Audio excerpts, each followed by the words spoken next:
The following program deals with a controversial subject. The theories expressed are not the only possible interpretation. Viewers are invited to make a judgment based on all available information. Tonight, liftoff. We have a liftoff. We investigate the most extraordinary event of the 20th century. It's one small step for man. Man landing on the moon. One giant leap for mankind. But believe it or not, some people say it never happened. This whole thing was a fake. Decide for yourself as we explore the evidence. The Eagle has landed. Analyze official government photos.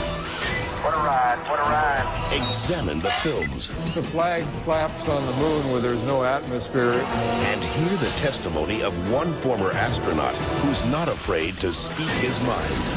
NASA could have covered it up. Could the government have orchestrated the deception of the century? NASA could have pulled off the greatest hoax of all time. You be the judge. On Conspiracy Theory, did we land on the moon?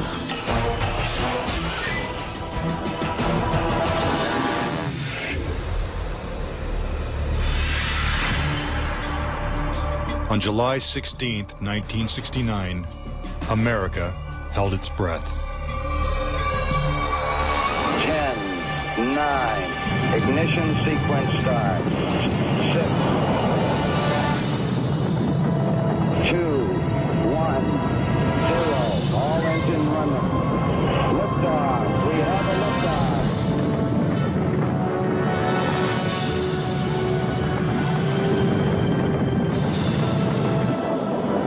Apollo 11 blasted into space, beginning its 250,000-mile journey to the moon. During their 8-day voyage, the Apollo 11 astronauts saw spectacular views of the Earth, floated in a weightless environment, and supposedly went where no man had gone before. Guys looking good, down a half. Lights on, picking up some dust.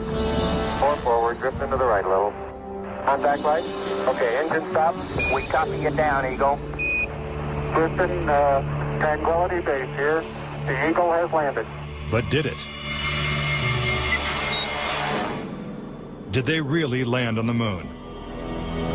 Most of us think so. Millions of people watched on television as the lunar lander touched down, and these unforgettable words were spoken. It's one small step for man.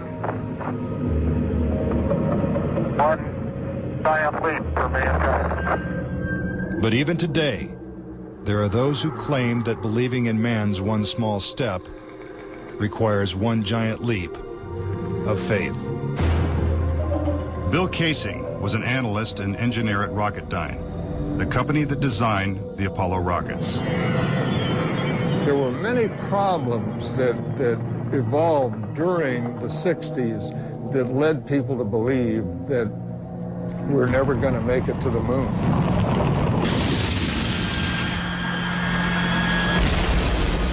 Three decades ago, when the world watched Apollo's lunar landings, Bill Casing was watching too. But what he saw on television, combined with his experiences at Rocketdyne, made him a skeptic. The whole thing then seemed phony to me. I think it was an intuitive feeling that what was being shown was not real. As he studied the footage more closely, he was shocked to find several inconsistencies. Casing observed that despite the clarity of deep space, the stars were missing from the black lunar sky. He saw the American flag waving, even though there is no air on the moon. And he discovered that there was no blast crater beneath the lunar lander, where its powerful rocket engine had fired. This evidence convinced Casing that we never sent a man to the moon. But NASA dismisses these charges. There are always going to be people who believe some outlandish theories, and the notion that we somehow were able to fake the lunar missions is pretty outlandish. As outlandish as it might seem, it has been estimated that as many as 20% of Americans believe we never went to the moon. But how could anyone think that one of the greatest moments in human history is a hoax? Is it really possible that NASA deceived the world? According to a former astronaut, it's entirely possible. Regarding the Apollo mission, I can't say 100% for sure whether these men walked on the moon. Brian O'Leary was a NASA astronaut in the 1960s and served as a science advisor during the Apollo moon missions. It's possible that NASA could have covered it up just in order to cut corners and to be the first to allegedly go to the moon. Was getting to the moon first so important that our government would consider faking it? To find the answer, we have to go back 40 years, to a time when America and the Soviets were locked in a struggle for world domination. People assumed that the nation that won the space race would win the Cold War. We defined that as being first to the moon. It was a time of more or less national hysteria. On October 4th, 1957, the Soviets terrified America when they sent Sputnik, the world's first satellite, into orbit. The New York Times had to publish an article explaining to Americans that it did not carry nuclear bombs that could be dropped on the city from that altitude. The American public's fear of nuclear annihilation intensified as Russia took the lead in the space race. House Speaker announced in Congress that we may be headed for extinction. Many feared that the Soviet Union's ultimate goal was to put a missile base on the moon. Meanwhile, America's space program was having difficulty even getting off the ground. The chances of getting to the moon and returning safely to Earth were something like 0.0017%. In other words, virtually an impossibility. What actually happened, in my mind, is that during the 60s, they said, if you can't make it, fake it. But if the Apollo missions were fake, how was this monumental hoax accomplished?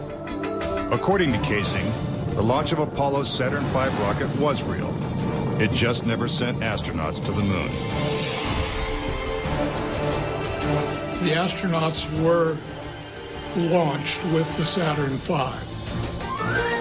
Then, in order to account for their disappearance, they simply orbited the Earth for 8 days. And in the interim, they showed these fake pictures of the astronauts on the moon. But on the 8th day, the command capsule separated from the vehicle and descended to Earth, as of course was shown in films.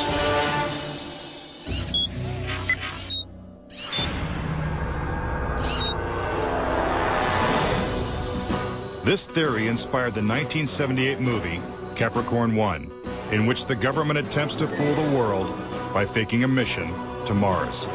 We do not claim this planet in the name of America. We claim it in the name of all the people of the planet Earth. The Apollo footage is strikingly similar to the scenes in Capricorn 1. Producer Paul Lazarus suggests that the film's plotline could be more fact than fiction. I believe, had they wanted to, that NASA could indeed have pulled off the greatest hoax of all time, never sent anyone to the moon, and recreated it in a television studio. And I believe it could have been done at that time. The technology was in place. The pudding is solid. The surface seems powdery. Surface is fine and powdery. I can pick it up loosely with my toe. What we put up on the screen was our own simulated version of whatever we could do within a $4.8 million budget. But with NASA's $40 billion budget, Casing believes they had the resources to pull off a hoax if they couldn't make it to the moon. The reason I believe that NASA and the government faked the moon landing was basically it was technically impossible to do it. And they simply had to come up with some sort of alternative that they felt the public would believe. Casing theorizes that the lunar landings were actually filmed in Nevada's high desert, at the top secret military base known as Area 51. Area 51 is one of the most heavily guarded facilities in the United States. If you went in and tried to get some information, you could be shot and killed without any warning. Russian spy satellite photos of Area 51 reveal not only a series of hangars that resemble movie sound stages, but also barren moon-like areas which coincidentally are covered with craters. Compare this photo of a lunar crater allegedly taken from the moon's orbit by Apollo 10 with this satellite photo of a crater at Area 51. Even astronauts acknowledge the similarity of the terrain. It has a stark beauty all its own. It's like much of the high desert of the United States. Could billions of people really have been fooled into thinking the Nevada desert was the moon? Casing believes it's possible, and maybe the real reason Area 51 is so heavily guarded. This is a very secret base, and with good reason, because undoubtedly the moon sets are still there. And if they are, no one's getting a look at them anytime soon. Up next. Tranquility Base here. If the lunar module landed with 10,000 pounds of thrust, why is there no blast crater? Plus, was this footprint really made on the moon? And later, 10 astronauts die under strange circumstances. How far could the conspiracy reach? Find out when Conspiracy Theory returns.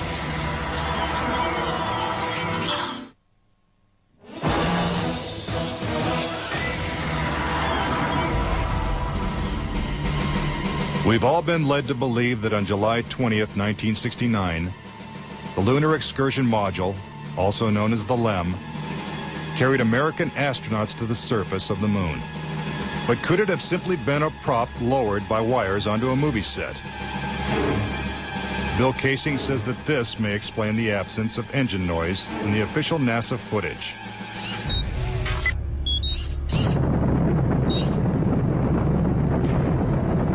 The noise level of a rocket engine is up into the 140, 150 decibel range. In other words, enormously loud. How would it be possible to hear astronauts' voices against the background of a running rocket engine? Picking up some dust. 30 feet, 2.5 down. Straight shadow.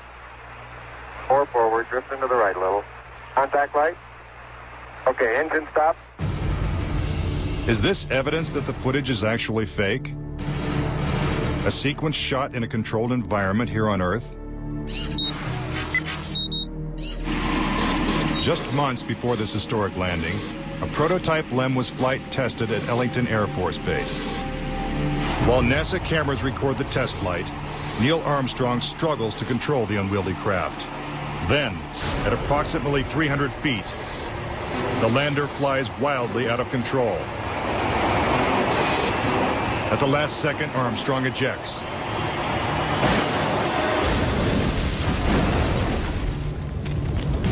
And floats to safety.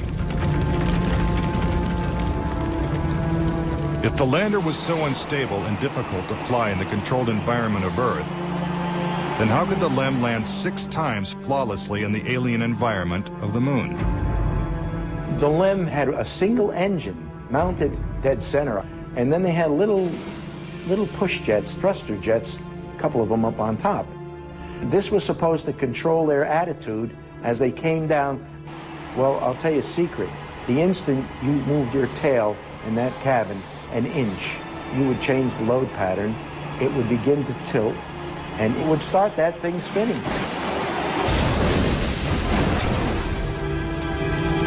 The arguments that have been arrayed on the side of those who believe that the lunar landings were a hoax are very elaborate, and they have to be to support a theory like this. In the end, there's one set of evidence that is irrefutable, and that is that there are footprints, boot prints, still on the lunar surface. But conspiracy theorists say that the footprints themselves are suspicious. The surface appears to be very fine-grained as you get close to it. It's almost like a powder. To have a powerful rocket engine blast the surface of the moon, blasting away all of the dust, and then find footprints surrounding the lunar lander, that to me would be an impossibility. Photo after photo reveals that the lunar surface surrounding the LEM is covered with footprints. But Casing says there's something even more difficult to explain. The fact that there's no blast crater under the LEM is one of the most conclusive pieces of evidence that I find supporting the hoax. In fact, no sign of a blast crater is visible for any of the 6 lunar landings.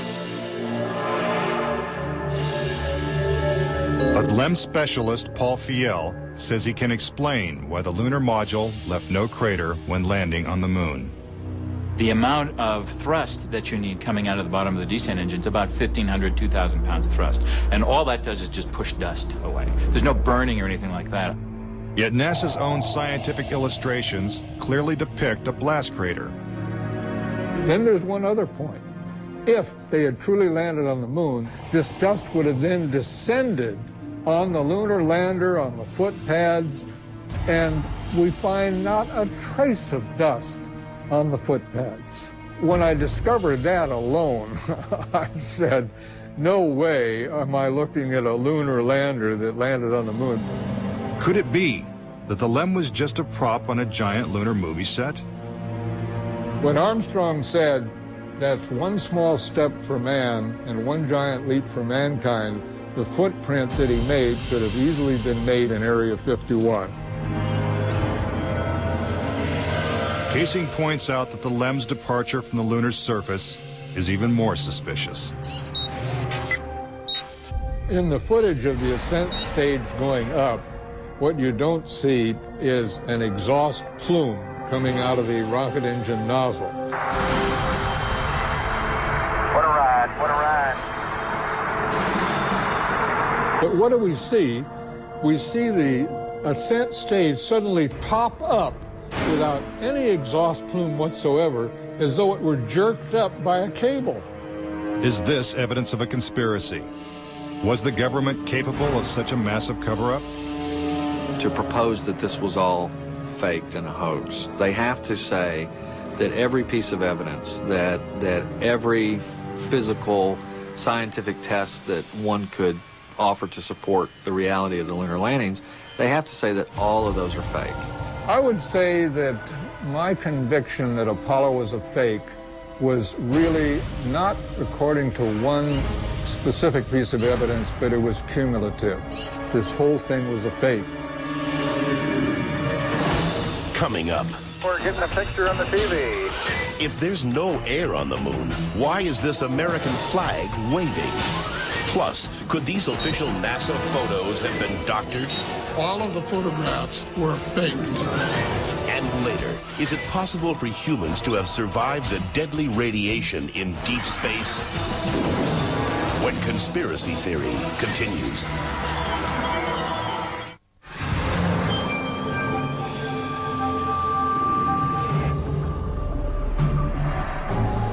If the moon landings were actually filmed on a movie set, then where's the evidence? According to David Percy, an award-winning filmmaker and photographer, the proof is in NASA's own lunar photos and video. Our research suggests that images of the Apollo landings are not a true and accurate record. In our view, the Apollo pictures were faked. Many of the images are replete with inconsistencies and anomalies.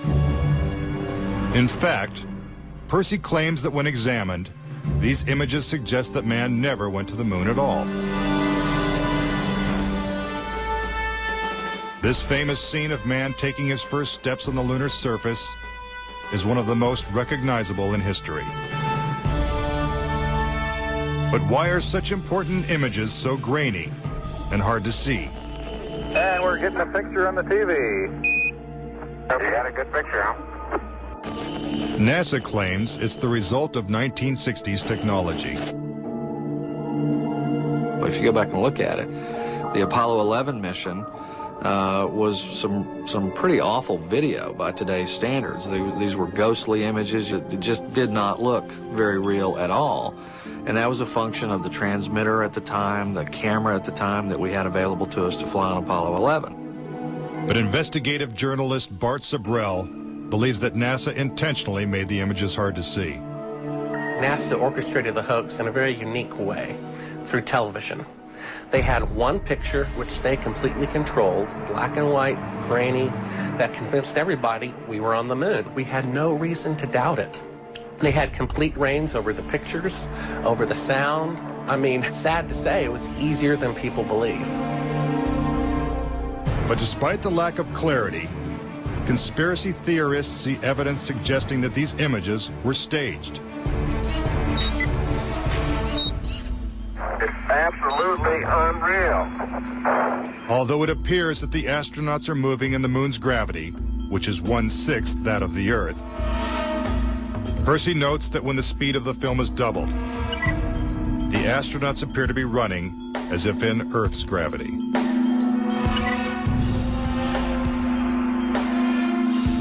Also, when the footage of the lunar rover is doubled in speed, it looks as if it's driving here on Earth. But there's another reason some believe the Apollo missions were shot on Earth.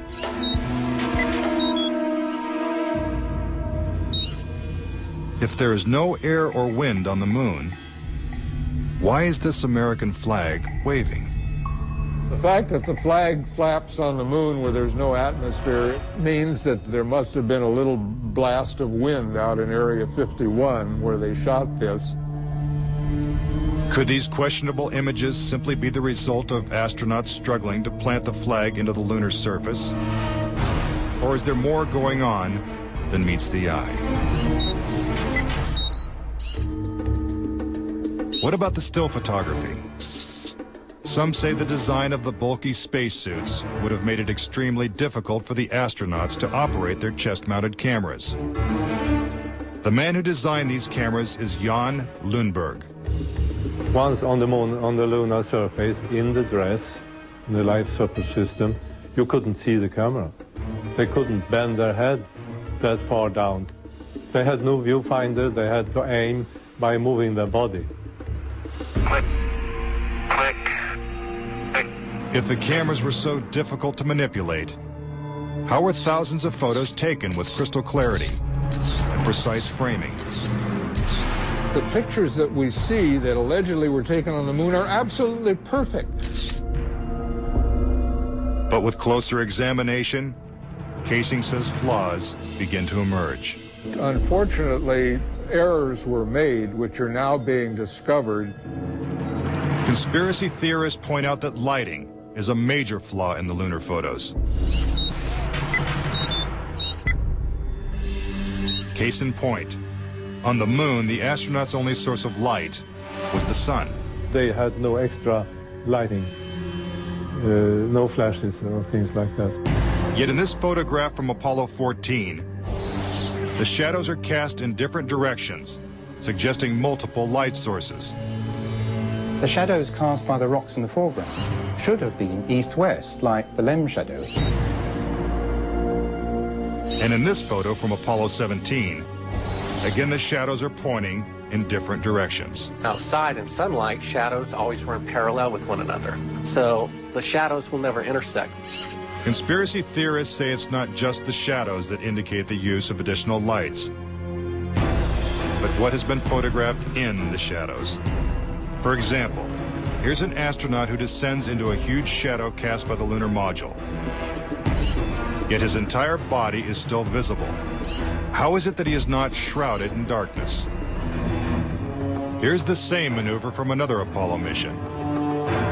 Again, the astronaut is brightly lit in what is obviously dark shadow. And in this picture, the sun is directly behind the astronaut. His figure should be a silhouette. Yet even the smallest characteristics of his suit are recognizable. It seems like he's standing in the spotlight. And I can't explain that. That escapes me. Why? And finally, in this picture with the sun behind the lunar module, the front of the craft is clearly visible. The words United States are crisp and clear. How could these backlit pictures be so detailed? It's because there's more than one light source, which means they're not on the moon. But NASA simply dismisses these arguments. There are a number of claims that the pictures taken by Apollo astronauts were faked. And there are so many, it would be an exercise in futility to go off and try to answer all of those. But the questions continue. Why do some of these images shot at different times and different places appear to have identical backgrounds?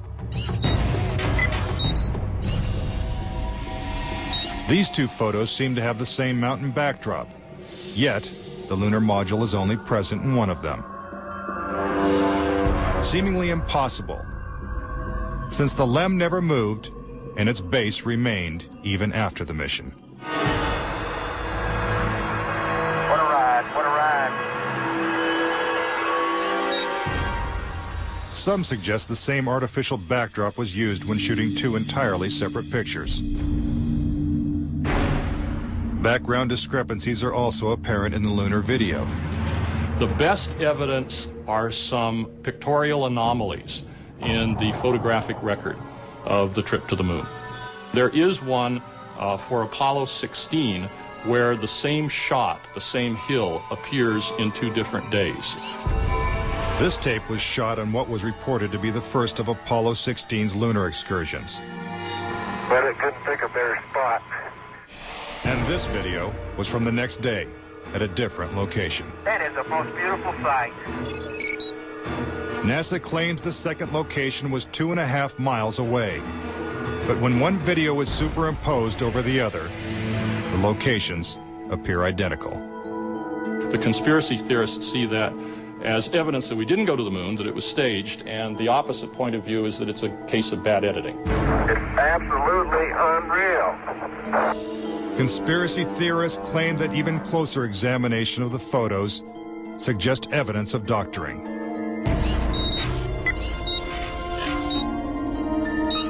For reference, crosshairs were permanently etched into the lunar cameras, so they would have to appear on top of every image. But in this photo, a crosshair is behind a part of the lunar rover. This situation is impossible and has to be the result of technical manipulation and doctoring of the image. And in this photo from Apollo 11, the equipment in the foreground is covering the crosshair, not behind it. And in another from Apollo 12, the American flag is covering one crosshair, and the astronaut is covering the other. When presented with these questionable photos and videos, NASA refutes the conspiracy theories. Some range from incredibly complicated to incredibly goofy. There are arguments that are wrong optically, they're wrong physically, they're wrong scientifically, they're wrong historically. There's a great deal of claptrap that is sort of woven in to these arguments. But despite what NASA says, conspiracy theorists still insist that Apollo was a hoax. When I looked at all the pictures and all the footage, I'm absolutely convinced, I bet my life on it, that we didn't go to the moon. I know for a fact that we didn't. Coming up next, tragedy strikes the Apollo program. The program could be stopped dead in its tracks. 3 astronauts die in a pre-launch simulation. But was it an accident? He was going to blow the whistle on the whole project. And later, could the astronauts have survived a trip into deep space? Before they got 1/2 to the moon, they would have picked up a death dose of radiation. Next, on Conspiracy Theory.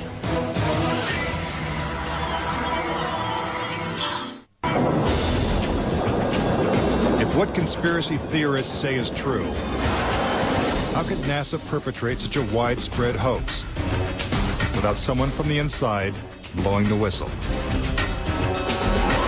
Virgil Gus Grissom was selected as one of the original 7 astronauts. A family man and a veteran of several space flights, he was a national hero and was likely to be the first man to walk on the moon. But Grissom was also an outspoken critic of the space program and was quoted as saying, "Someone's going to get killed." Unfortunately, Grissom's worst fears were soon realized. On January 27, 1967, 2 years before the first moon landing, Grissom and his crew boarded the Apollo 1 capsule for a full-scale simulation. The problems began almost immediately. First, the capsule's communication systems failed. You copy? No, I didn't read you, Chuck, at all. I can't read you, Chuck. You want to try the phone? How do I get the moon? We can't pass between 3 buildings. I can't hear what language is. Suddenly, the capsule burst into flames with the astronauts sealed inside.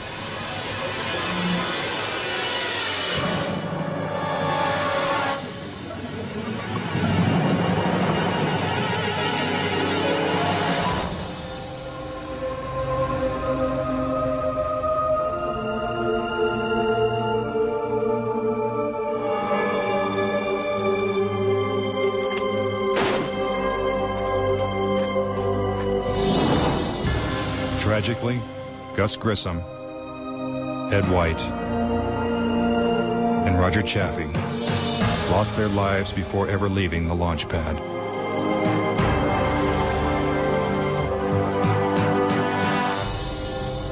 Gus Grissom's family believes the Apollo 1 fire was no accident.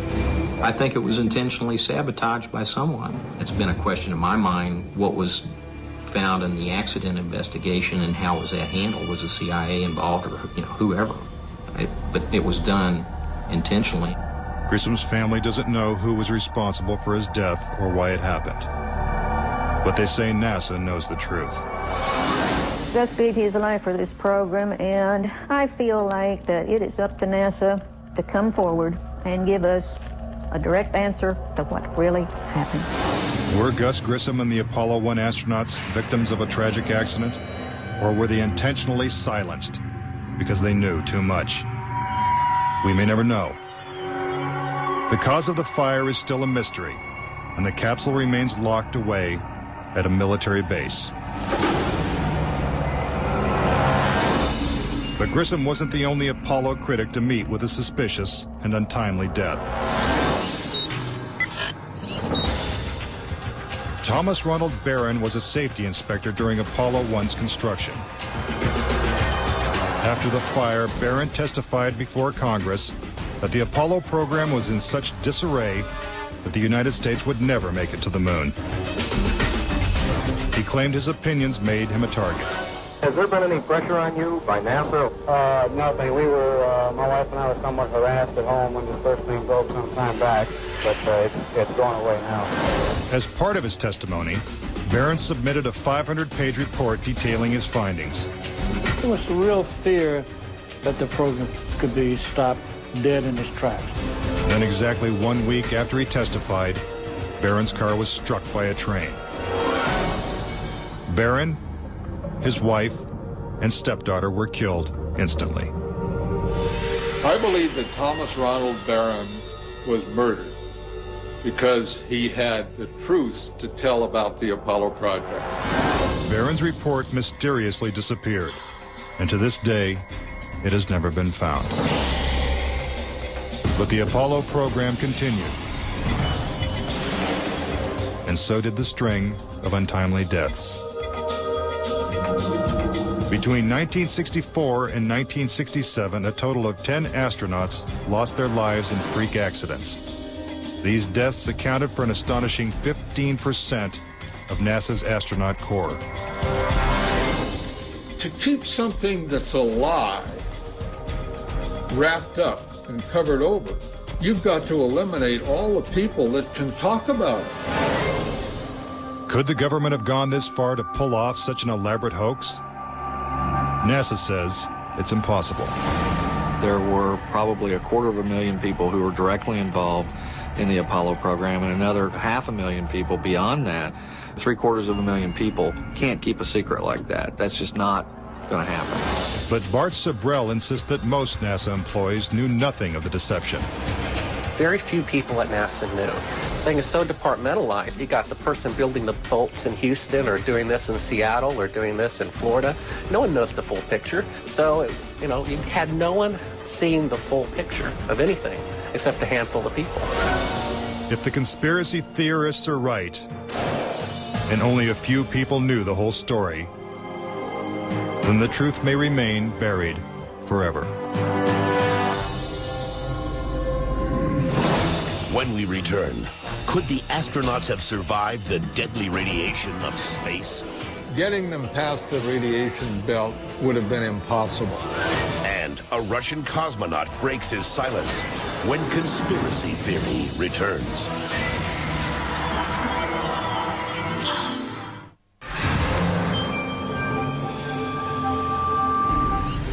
Suspicious deaths, evidence of doctored photos, and flags waving in the airless vacuum of space are not the only reasons to doubt that we ever went to the moon. Some say the astronauts could never even have survived the trip. The reason why they couldn't go to the moon is because of a phenomenon that few people know about called the Van Allen radiation belts.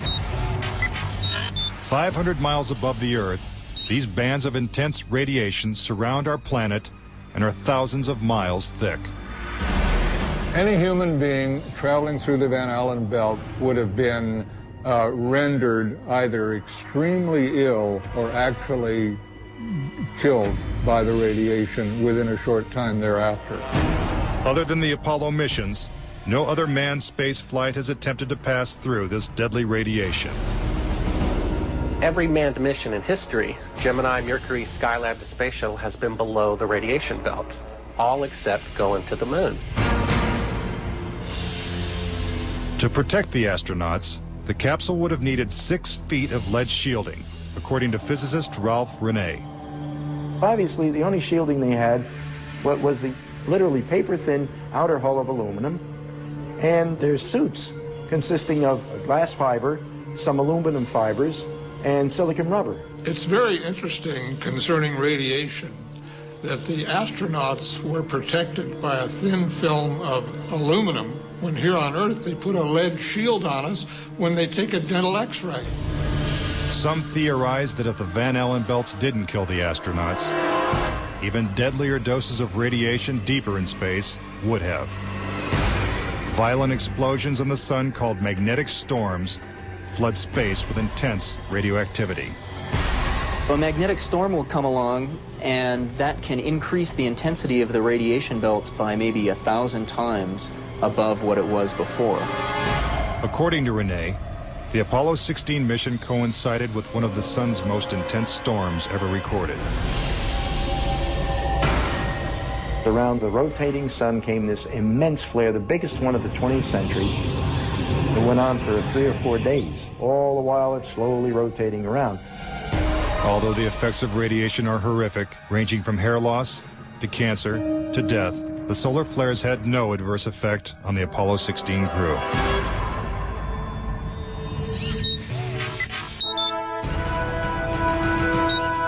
NASA had another problem, and one is that the moon's surface is totally inhospitable to man. If you do it in the dark, and that includes any part of the shadow of the spacecraft itself, the temperatures go down to 250 degrees below zero. In the sun, the temperatures go up to 250 degrees above zero. Rene also theorizes that the astronauts' liquid-cooled spacesuits could not have provided sufficient protection from the intense heat and radiation. But NASA maintains that this hypothesis is wrong. The claim that the radiation on the lunar surface would have incapacitated or hurt the astronauts, it's equal parts bad science and a bad understanding of how we went about designing the equipment. The spacesuits that they wore were incredibly tough and very resilient to lots of different things. If those suits do what NASA says they can do, then I want to see them suit up a guy or two, put them into 3 Mile Island, the pit there that's still hot, and have them clean up the mess. But they can't and they don't. The fact remains that no Apollo astronaut has ever suffered a serious illness from a trip to the moon. Could this be because they never left the safety of Earth's atmosphere in the first place? This is the main reason why the Russians never really intended to send the men to the moon. Was it the fear of lethal radiation that caused the Russians to abandon their plans to go to the moon? According to one of their chief cosmonauts, it was certainly a factor. Of course, we were worried to go out into the unknown of space. Of course, we were fearful. We had no idea how a human would be affected by the radiation. We suspected that possibly the radiation could even penetrate through the craft itself. Are the deadly perils of space proof that NASA faked the Apollo missions? To this day, the Russians have never sent a man to the moon. And we have no plans to return.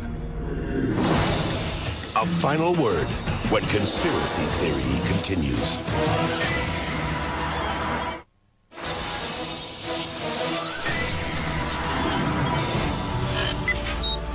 Now, various theories and explanations.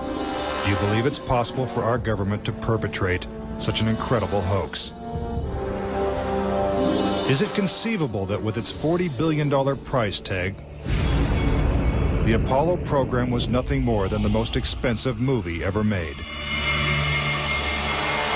It is my personal belief, and I totally believe this after all the years of research I've done on this, that NASA never landed a man on the moon.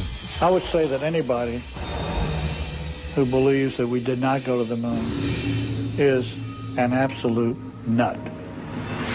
Anyone that wants to call me a kook or a nut or a crackpot, they're welcome to do that, but they're also welcome to go examine the evidence, which is everywhere.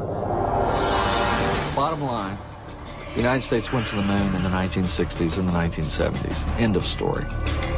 Is there any way to put this controversy to rest once and for all? The only thing the experts agree upon is that the answer is 250,000 miles away.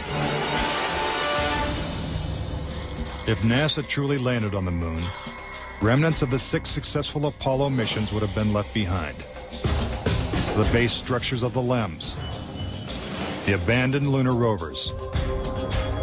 Even the American flags would still be standing at each landing site.